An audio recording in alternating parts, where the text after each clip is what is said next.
आज सुनिए चौथ माता की कथा। चौथ माता सभी बच्चों पर अपनी कृपा बनाए रखती हैं और उनकी रक्षा करती हैं। और विघ्नहर्ता भगवान गणेश बच्चों पर आने वाले हर संकट दूर करते हैं। इसलिए जो भी भक्त आज के दिन उपवास रखते हैं या किसी कारण से उपवास ना भी रख पाए, उन्हें शाम के समय इस कथा को अवश्य ही पढ़ना या सुनना चाहिए। पौराणिक कथा के अनुसार एक बार एक सेठ सेठानी थे। उनका एक बेटा और बहू भी थे। बहू सबको भोजन कराकर फिर स्वयं भोजन करती। उनकी एक पड़ोसन भी थी जो ऐसी थी कि रोज पूछती कि बहू आज क्या बनाया खाया, तो बहू कहती ठंडो बासी। एक दिन पति ने उसकी ये बात सुन ली तो पति सोचने लगा कि वो तो रोज ताजा और गर्म खाना खाती है, फिर ऐसा क्यों कहती है। तो उसके पति ने ऐसा सुनकर विचार किया कि आज तो पकवान बनाकर जाएं, फिर देखते हैं कि मेरी पत्नी पड़ोसन से क्या कहती है। तब उसने अपनी पत्नी से कहकर तरह तरह के पकवान बनवाए और घर के सभी लोगों ने एक साथ बैठकर भोजन किया। भोजन करने के बाद उस दिन भी पड़ोसन ने पूछा कि बहू आज क्या बनाया खाया, तो बहू पहले की तरह कहने लगी ठंडो बासी खाया। सेठ के लड़के ने सोचा हो न हो कोई बात तो जरूर है जिससे मेरी पत्नी रोज ऐसा ही कहती है। तो उसने एक दिन अपनी पत्नी से पूछा कि तुम रोज पड़ोसन को ठंडो बासी खाया ऐसा क्यों कहती हो, जबकि हम सब ने तो एक साथ बैठकर आज कई तरह के पकवान खाए।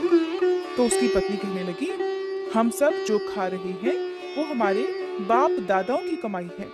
जिस दिन आप कमा कर लाओगे उस दिन मैं समझूंगी कि हम ताजा भोजन कर रहे हैं। अब एक दिन लड़के ने माँ से कहा कि माँ मैं एक बड़े शहर में कमाने के लिए जा रहा हूँ। माँ बोली बेटा हमारे पास तो इतना धन है कि खाए नहीं खाए जाएगा। तो माँ के मना करने पर भी बेटे ने खुद कमाने का दृढ़ निश्चय कर लिया। जाते समय अपनी पत्नी से कहने लगा मैं जब तक कमाकर बहुत सारा धन लेकर ना लौट कर आ जाऊं तो तब तक चूल्हे की आग बुझने मत देना। एक दिन चूल्हे की आग बुझ गई तो वह मन ही मन घबराने लगी कि कहीं मेरे पति पर तो कोई संकट नहीं आन पड़ा। जल्दी से पड़ोस में से आग लाकर चूल्हे में रख दूं, ऐसा मन में सोचकर वह पड़ोस में गई। वहां पड़ोसन चौथ माता का व्रत पूजन कर रही थी। पड़ोसन ने कहा थोड़ी देर में आकर आग ले जाना। बहू ने पड़ोसन से पूछा आप चौथ का ये व्रत क्यों करती हो, इससे क्या फल मिलता है। पड़ोसन कहने लगी चौथ माता के इस व्रत को करने से अन्न धन और लक्ष्मी मिलती है, अपनी मनोकामना भी पूरी हो जाती है, पति पर और बच्चों पर आया संकट भी दूर हो जाता है। पड़ोसन से व्रत की सारी विधि पूछकर कथा के बारे में जानकर अब बहू ने भी अगली बार से चौथ माता का व्रत रखना शुरू कर दिया। दीवार पर चौथ माता बनाई। उस दिन घी गुड़ का चूरमा बनाकर रात को चंद्रमा को अर्घ देकर भोजन किया। ऐसा करते करते बहू को बहुत दिन बीत गए। वो हर दिन अपने पति को याद किया करती। एक दिन चौथ माता ने बहू के पति को सपने में आकर कहा कि साहूकार का बेटा तू जागे कि सोवे, तेरी पत्नी घर में तुझे बहुत याद कर रही है, घर जाकर उसकी चिंता दूर कर। तू दुकान खोलकर कंकु केशर का पगलिया बनाकर बैठ जाना, आज तेरा हिसाब किताब चुकता हो जाएगा। अब तो चौथ माता ने जैसा कहा वैसा ही हुआ। उसने जल्दी जल्दी घर जाने की तैयारी शुरू कर दी और गाड़ी भरकर धन दौलत लेकर साथ चल दिया। रास्ते में एक बड़ा सा काला नाग फन फैलाए हुए बैठ गया और कहने लगा आज तो मैं तुझे डसूंगा, छोड़ूंगा नहीं, आज तेरी उम्र पूरी हो गई है। तब साहूकार के लड़के ने सांप से कहा आज चौथ माता ने मुझे सपना दिया है, इसीलिए मैं अपनी पत्नी से मिलने घर जा रहा हूँ। वहाँ मेरी पत्नी मेरा इंतजार करते हुए बहुत चिंता कर रही है, मैं उससे मिलकर जरूर आऊंगा, तब तुम मुझे डस लेना। नाग ने कहा तुम शपथ देकर जाओ तो मैं तुम्हें जाने दूंगा, अगर लौटकर नहीं आए तो मैं तुम्हारे घर आकर भी तुम्हें डस लूंगा। इस प्रकार नाग को वचन देकर साहूकार का लड़का अपने घर पहुंचा। वहां सभी से हंसी खुशी मिला और भोजन करके उदास होकर बैठ गया। उसकी पत्नी ने उदास होने का कारण पूछा तो पति ने नाग वाली बात बताते हुए कहा कि अगर मैं उसके पास नहीं जाऊंगा तो वो तो घर पर ही आकर मुझे डस लेगा। उसकी पत्नी बहुत चालाक और समझदार थी। कहने लगी आप बिल्कुल भी मत चिंता करिए, मैं आपको एक उपाय बताती हूँ, आप आराम से लेट जाओ। तब पत्नी ने कमरे की 7 पैड़ी, जिन्हें सीढ़ियां कहते हैं, उन्हें धो डाला। पहली पैड़ी पर रेत, दूसरी पर इत्र, तीसरी पर गुलाल, फूल, चौथी पर कंकु केशर, पांचवी पर लड्डू पेड़ा, छठी पर गादी गलीचा और सातवीं पैड़ी पर दूध से भरकर कटोरा रख दिया। इस प्रकार वह 7 पैड़ी सजाकर बैठ गई। आधी रात होते ही वह नाग आया और पैड़ियां चढ़ने लगा। पहली पैड़ी पर रेत मिली तो रेत में लौट गया और कहने लगा, सेठ की बहू ने आराम तो बहुत दिया, पर वचन से बंधकर आया हूँ, इसलिए डसूंगा तो जरूर। इस प्रकार 7 पैड़ियों पर वह नाग आराम करता हुआ और कहता हुआ कि डसूंगा तो जरूर कमरे में जाने ही वाला था कि चौथ माता ने विचार किया कि मैं इसे नहीं बचाऊंगी तो संसार में धर्म कर्म और मेरे व्रत पूजन को कौन मानेगा।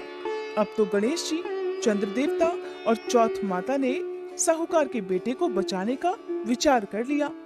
चंद्रमा जी ने उजाला किया, चौथ माता ढाल बन गई और गणेश जी ने तलवार लेकर उस नाग को मार दिया और ढाल से ढक दिया। उधर बहू भी थकी हारी सो गई। दिन हुआ तो लोग बेटे से मिलने आए, परंतु बहू बेटा तो उठे ही नहीं थे। बहुत देर हो गई तो माँ उन्हें उठाने के लिए गई। माँ ने 7 पैड़ियों पर जो कुछ देखा तो बहुत घबराई और बेटा बहू को आवाज लगाई। बेटा बहू उठे तो देखा कि एक ढाल तलवार वहां पर पड़ी है। अब ढाल उठाई तो वही ढाल के नीचे काला नाग मरा हुआ पड़ा है। बेटा बहू ने सोचा कि आज तो धर्म कर्म ही आड़े आए हैं, जो भगवान गणेश जी और चौथ माता ने आपकी रक्षा की है। हे चौथ माता, आपने जैसे सेठ के बेटे बहू की रक्षा की, वैसे ही सबकी रक्षा करना। कहते को, इस कथा को सुनते, हुंकारा भरते को सभी की रक्षा करके सभी की मनोकामनाएं पूर्ण करना। प्रेम से बोलिए चौथ माता की जय। अब सुनिए विघ्नहर्ता भगवान गणेश की कथा, क्योंकि बिना गणेश भगवान की कथा के चौथ माता का ये व्रत और कथा अधूरी रहती है। पौराणिक कथा के अनुसार एक समय की बात है, विष्णु भगवान का विवाह लक्ष्मी जी के साथ निश्चित हो गया। विवाह की तैयारियां होने लगी। सभी देवताओं को निमंत्रण भेजे गए, परंतु गणेश जी को अलग से निमंत्रण नहीं दिया। कारण चाहे जो भी रहा हो, अब भगवान विष्णु की बारात जाने का समय आ गया। सभी देवतागण अपनी अपनी पत्नियों के साथ विवाह समारोह में सम्मिलित हुए। उन सभी ने देखा कि गणेश जी कहीं दिखाई नहीं दे रहे। तब वे आपस में चर्चा करने लगे कि क्या गणेश जी को न्योता नहीं भेजा है या स्वयं गणेश जी आए ही नहीं हैं। सभी को इस बात पर आश्चर्य होने लगा। तब सबने मिलकर विचार किया कि क्यों ना विष्णु भगवान से ही इसका कारण पूछ लिया जाए। तब वे विष्णु भगवान के पास गए और कारण पूछा। तब कारण पूछने पर विष्णु भगवान ने बताया कि हमने गणेश जी के पिता भोलेनाथ को तो न्योता भेजा है। अगर गणेश जी अपने पिता के साथ आना चाहते तो आ जाते, अलग से न्योता देने की कोई आवश्यकता भी नहीं थी। दूसरी बात यह है कि उन्हें खाने में 1.25 मन मूंग, 1.25 मन चावल, 1.25 मन घी, 1.25 मन लड्डू का भोग दिन भर चाहिए।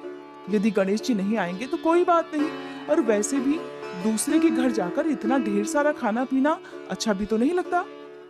वे सभी अभी बातें कर ही रहे थे कि किसी एक ने उन्हें सुझाव दिया कि अगर गणेश जी आ भी जाएं तो उन्हें द्वारपाल बनाकर बैठा दिया जाएगा और कह देंगे कि आप घर की देखभाल करना, क्योंकि आप तो चूहे पर बैठकर धीरे धीरे चलोगे तो बारात से बहुत पीछे रह जाओगे।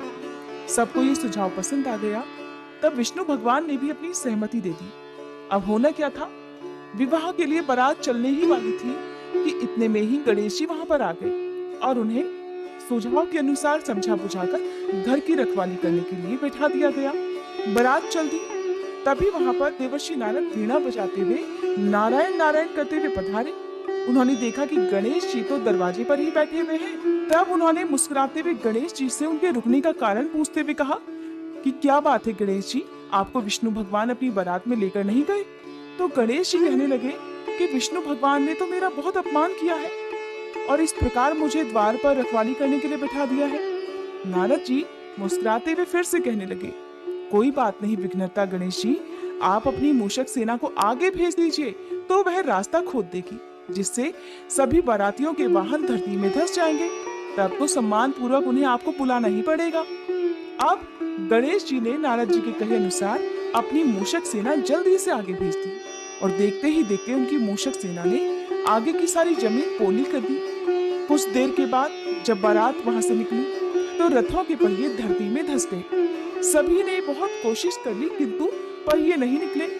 सभी ने लाख प्रयास करे परंतु पहिए तो निकले नहीं बल्कि कई जगह से टूट गए। किसी की समझ में नहीं आ रहा था कि अब क्या किया जाए। तब तो नारद जी कहने लगे, आप लोगों ने गणेश जी का अपमान करके अच्छा नहीं किया। यदि उन्हें मनाकर लाया जाए तो आपका ये विघ्न दूर हो सकता है और आपका कार्य भी सिद्ध हो सकता है। सभी को नारद जी का सुझाव पसंद आ गया। तब भगवान शंकर ने अपने दूत नंदी को भेजा और वे गणेश जी को किसी प्रकार समझा बुझाकर अपने साथ ले आए। अब गणेश जी का आदर सम्मान के साथ पूजन किया गया। तब कहीं जाकर रथ के पहिए निकले। अब रथों के पहिए तो निकल गए परंतु वे टूट फूट गए थे, तो उन्हें सुधारे कौन? तभी तो बारात आगे बढ़ती। पास के ही खेत में खाती काम कर रहा था। उसे बुलाया गया। खाती अपना कार्य प्रारंभ करने से पहले श्री गणेशाय नमः कहकर गणेश जी की मन ही मन वंदना करने लगा और फिर देखते ही देखते उस खाती ने सभी पहियों को ठीक कर दिया। तब खाती कहने लगा कि हे देवता गणों, आपने सबसे पहले गणेश जी को नहीं मनाया होगा और ना ही उनका पूजन किया होगा, इसीलिए तो आपके ऊपर ये संकट आया है। और हम तो मूर्ख अज्ञानी हैं। सबसे पहले गणेश जी की पूजा करते हैं, फिर उनका ध्यान करते हैं और तभी कोई कार्य का शुभारंभ करते हैं। लेकिन आप लोग तो देवतागण हैं, फिर आप भला गणेश जी को कैसे भूल गए? कोई बात नहीं, अब आप लोग भगवान श्री गणेश जी की जय बोलकर जाएं तो आपके सारे काम बन जाएंगे और कोई संकट भी नहीं आएगा। सभी को अपनी अपनी गलती का पश्चाताप हुआ और तब सबने गणेश भगवान का जय जयकार कर वहां से प्रस्थान किया। इस प्रकार विष्णु भगवान का लक्ष्मी जी के साथ विवाह संपन्न कराकर सभी सकुशल अपने अपने घर को लौट आए। ये थी संकष्टी चतुर्थी के दिन सुनी जाने वाली चौथ माता और विघ्नहर्ता भगवान गणेश की कथा।